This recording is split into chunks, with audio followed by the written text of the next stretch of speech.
Hello boys and girls, here's AM with another explanation video. I'll show you today one of my old bases.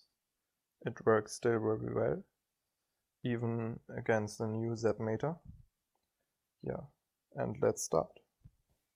As you can see, I have 4 seeking air mines in my queen and king comp. And that's for one simple reason, because charge into that, get a lot of good value. CC, king, queen, and IT. That's a good value for a queen charge hogs, for example. So I placed 4 seeking air mines against it. So the queen charge can get this value, but it will die early and can't support the back end as long as you want.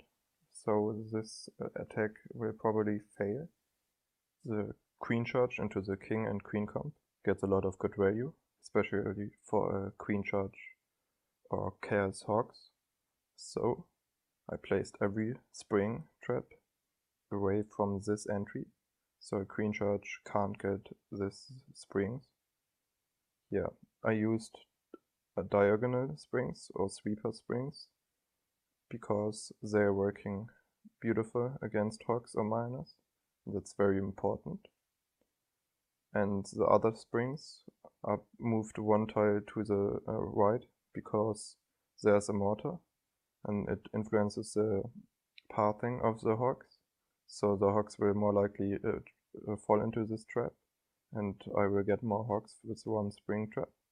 That's very important if you wanna defend against hogs.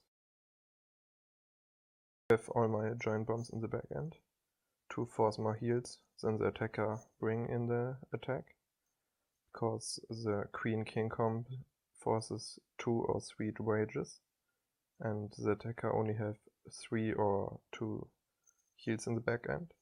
And I have like 6 giant bombs in the back end, plus 1 bomb tower and an inferno.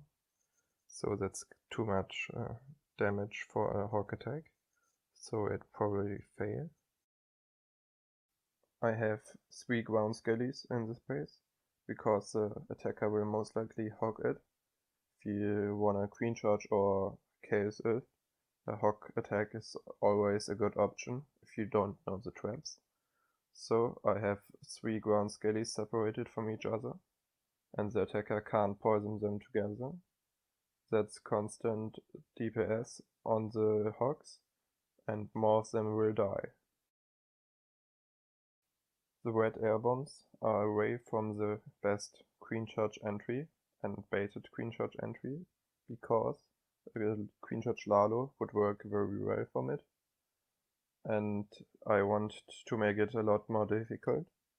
So I placed the red air bombs away from the ADs and away from the hound passing. You can see it right now. Build a defense ring around the right IT, because I wanted the pathing to lead around it. I didn't focus so much on the left IT, because the left IT will most likely get walked, so it doesn't matter. I have 2 reasons for a Tesla placement. The first one is that it make a funnel a lot more harder, and surprisingly, because the attacker does not expect a Tesla in this area.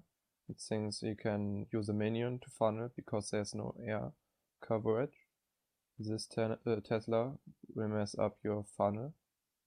The second reason is just to make a good trap spot. For example, the double spring or just the giant bombs. This space has one big problem, that I can zap 180 and 1 sweeper together. I can choose the sweeper. That's because I built the space before the new zap meter.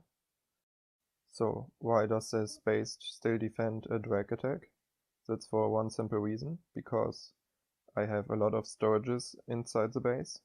So if the attacker comes from the 10-11 o'clock side or 5 and 4 o'clock side, the drags will fly always into the storages and get stuck.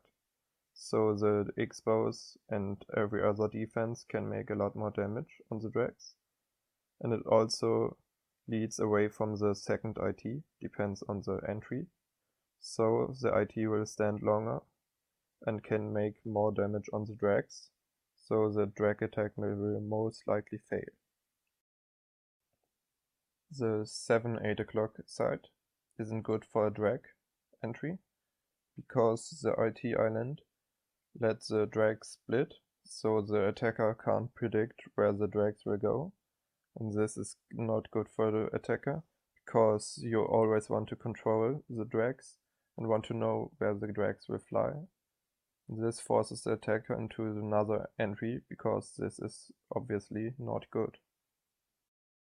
The last entry possibility is from 1 and 2 o'clock.